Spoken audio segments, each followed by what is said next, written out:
So great, let's start back on video number 2. This is kind of a knowledge check activity.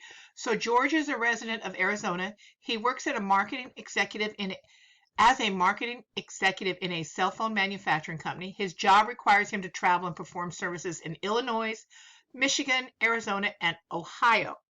His work is equally divided among the 4 states.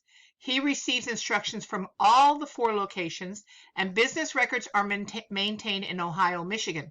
The operations of the company are controlled by offices in Illinois, Michigan, and Ohio.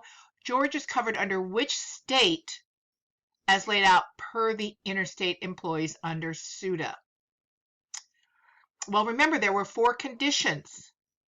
And so it will be Arizona, because here are the 4 questions based upon in the order that's going to be asked. And all of these would have been, there would have been 4 states here, there would have been 2 states here, there would have been 3 states here, and finally Arizona. So Arizona would have actually been the correct answer on this.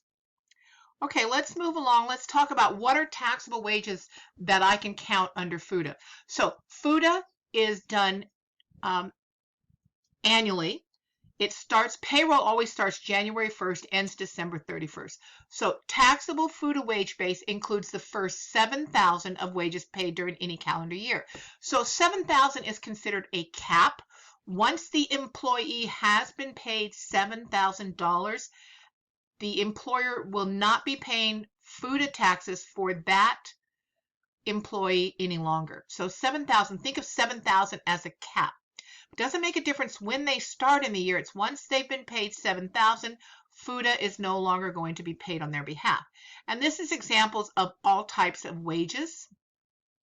Okay, if I have one or more employer in a year, wage base applies separately to each of those employers. I have 5 employers. I teach at 4 colleges and a university, and each employer can only take my wage base based upon where I'm actually, their wages paid to me. Okay, here are exempt wages for FUTA, and I'm not going to go through the list. You can take a look at them, but these are exempt from FUTA rates.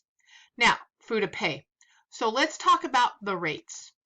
FUTA, which is federal, is 6% of the first 7,000 of gross wages for each employee per year. Now, that's the FUTA rate.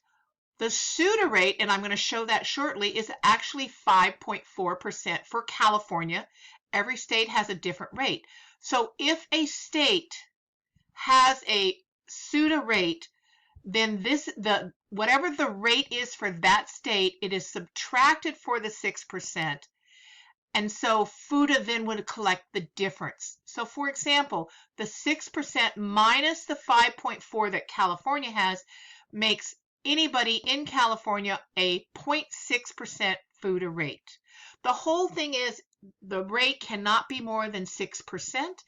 If there is a state rate, it is subtracted from that, and then the FUTA rate for that state becomes the difference of the 2 numbers. I hope I'm clear about that. I know I said it kind of fast, guys. I'm so sorry about that. Okay.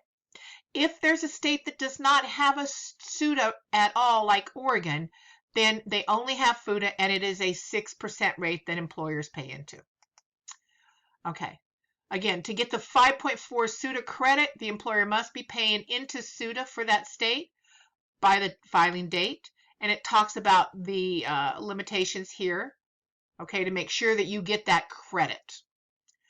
So let's move to the wages. So this is the SUTA taxable wages. We kind of follow the federal. Some states have a little bit different laws, so I'm not going to go into each one of them. Each state has different caps, and you can look in the textbook. It'll tell you that. So let's talk about SUTA laws and rates. So we already talked a little bit about that. You know what, guys? Let me back up. Let's go back to here. We're going to stop here on this video because I'm getting over time, and I'm going to start video number 3 for SUTA taxes. Sorry about that. This ends video number 2 for chapter 5.